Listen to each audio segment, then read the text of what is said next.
en Instagram a muchas personas, ¿bien? Pero ese seguir pueden ser personas que te edifiquen o pueden ser personas que simplemente creen problemas y situaciones contra ti, ¿bien?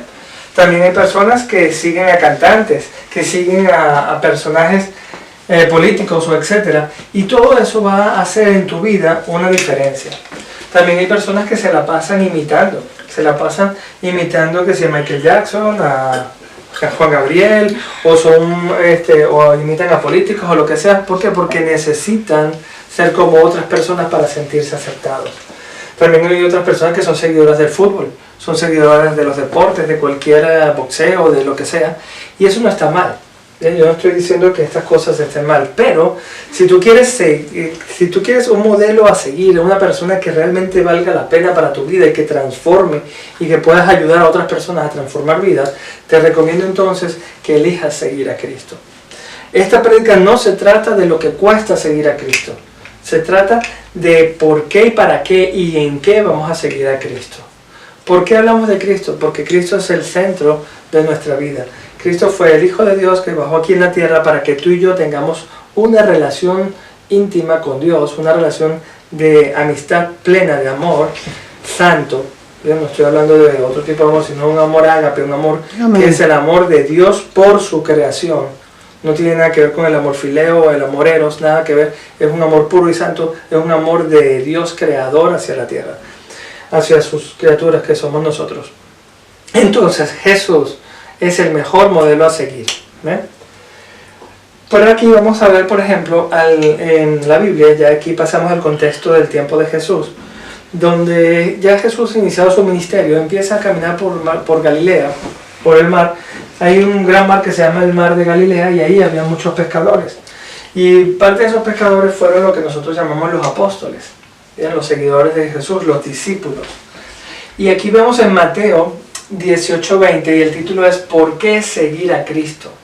En este caso vemos a dos hermanos, estaba Simón Pedro y estaba Andrés. Ellos estaban allí arreglando sus redes y preparándose para la pesca, cuando en un momento se les acerca Jesús y les dice: venid en pos de mí y os haré pescadores de hombres. Y ellos entonces, dejando al instante las redes, le siguieron. Es impresionante de que aquí Pedro y Andrés no tenían mayores detalles de qué significaría seguir a Cristo. Solamente ellos sabían por qué lo iban a seguir. Jesús se les acercó y les dijo: ven, que te voy a hacer pescadores de hombres. Eso en el concepto de aquella época sería, bueno, ¿de qué me estás hablando? Si yo soy pescador de peces, valga la redundancia. Si soy pescador de peces, ¿cómo voy a pescar hombres? ¿Voy a agarrar y voy a tirar las redes sobre la gente y los voy a amarrar y los voy a meter en las redes? No. Entonces Jesús no se sentó a explicarles en qué significaba ser pescadores, pero por la autoridad de Jesús y lo que era Jesús como Hijo de Dios y autoridad plena, hizo una conexión rápida con Pedro y con Andrés, y ellos lo que dejaron sus redes y le siguieron. También vemos otro ejemplo más adelante de otros dos hermanos. Y ellos decían: ¿cuándo seguir a Cristo? Por ejemplo, este ejemplo que nos relata la Biblia en Mateo 4, 21 al 22, nos dice que pasando por allí vio a otros dos hermanos, hijos de Zebedeo. Eran Juan y Jacobo. Bien, y Jesús se les acerca y les llama, y le dice: ven. Y ellos, ¿qué hicieron? Ellos al instante, bien, dice aquí, ellos dejando al instante la barca a su padre, lo siguieron. Aquí es interesante porque Jesús solamente hizo un llamado a estos dos hombres y ellos inmediatamente dejaron su trabajo, dejaron sus vidas para seguirlo. ¿Por qué? Porque valoraron más lo que es el seguir a Jesús, a Cristo, que sus propias vidas. Y eso tiene que ver con algo para lo cual fuimos creados. Estos hombres fueron creados para seguir a Cristo. Estos hombres fueron creados por Dios para seguirle, para iniciar el ministerio y que el reino de Dios se expandiera a lo largo y ancho de todo el mundo. ¿Bien? Entonces, estos hombres inmediatamente fueron a seguir a Jesús. De la misma forma, tú y yo hemos sido llamados a seguir a Cristo. Y la pregunta es: ¿cuándo? ¿En qué momento tenemos que hacerlo? En el instante que Dios te llame. En el instante que Dios toca la puerta de tu corazón y te dice, aquí estoy, ven. En ese instante es que tú tienes que dejar lo que está atrás y extenderte hacia lo que está delante. No estoy diciendo con esto que te vas a ir de tu casa, no estoy diciendo con esto que vas a dejar tu familia, vas a dejar tu trabajo, ¿bien? Sino que el llamado de Dios es un llamado para que le conozcas, es un llamado para que entables una relación de conocer a Dios, de saber quién es Dios en tu vida y para qué lo va a hacer. ¿Amén? ¿Sí lo vemos? Sí. Muy bien.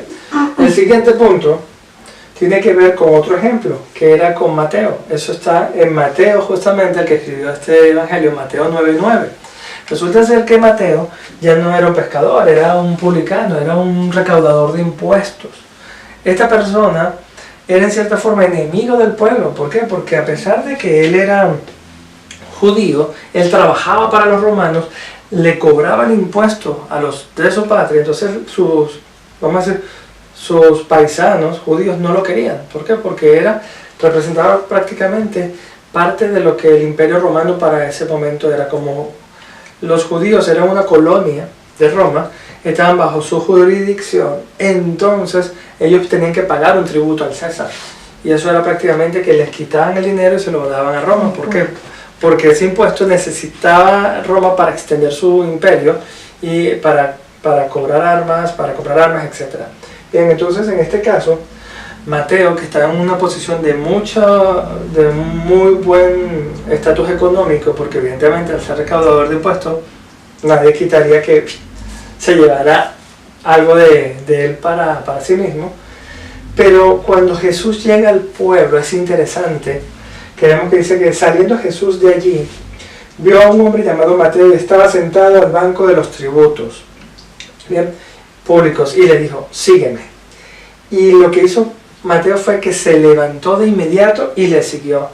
Ahora, en Mateo dice, ¿para qué? Mateo no necesitaba seguir a Jesús, si lo vemos desde un punto de vista económico. Tenía poder, tenía autoridad, tenía dinero para esa época.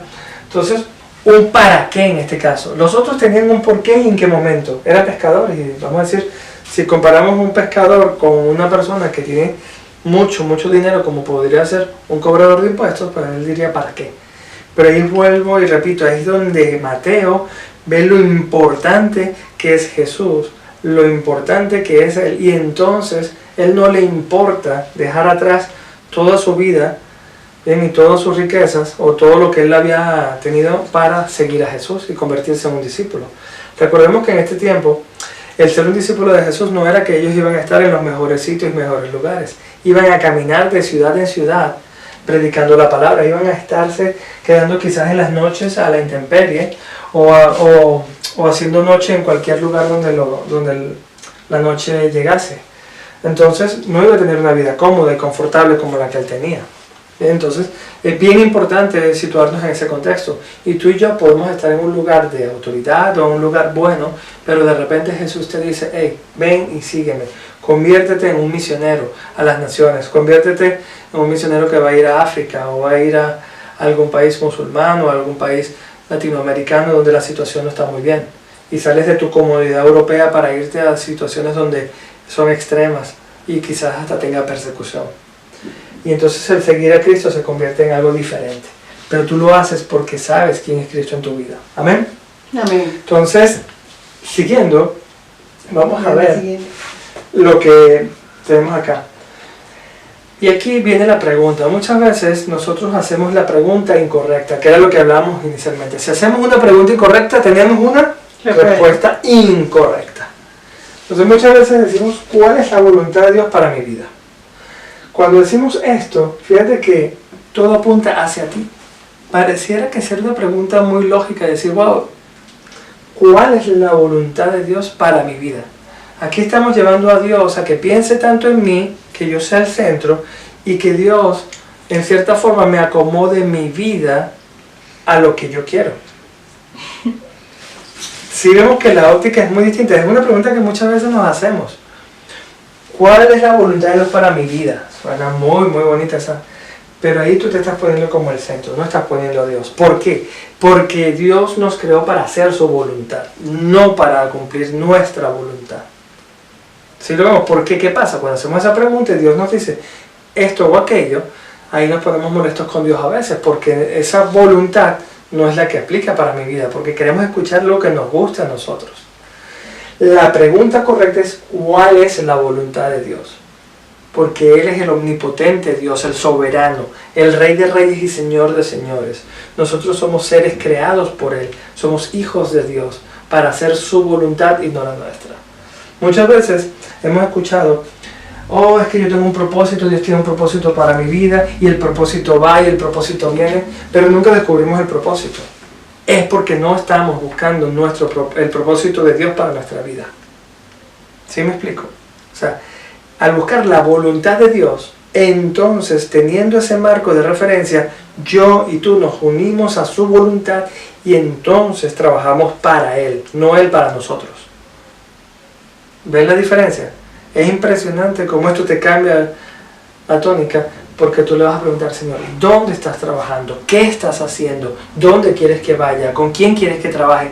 ¿A qué familia quieres que le predique? ¿A qué persona quieres que le ministre sanidad? ¿A qué persona necesita de ti? Y empiezas a ver dónde Dios está trabajando y tú vas a unirte a su voluntad. Amén. ¿Sí vemos entonces? Entonces preguntémosle a Dios, ¿cuál es tu voluntad, Señor? Amén. Y vayamos allá.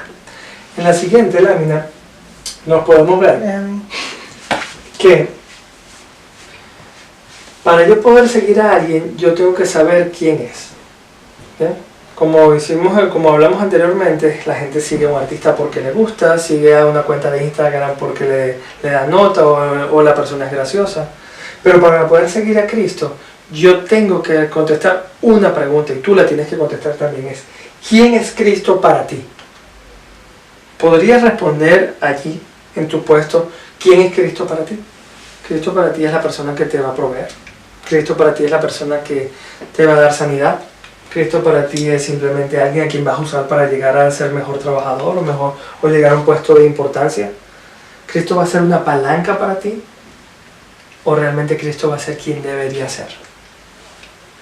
Es muy diferente, porque nosotros buscamos a las personas por el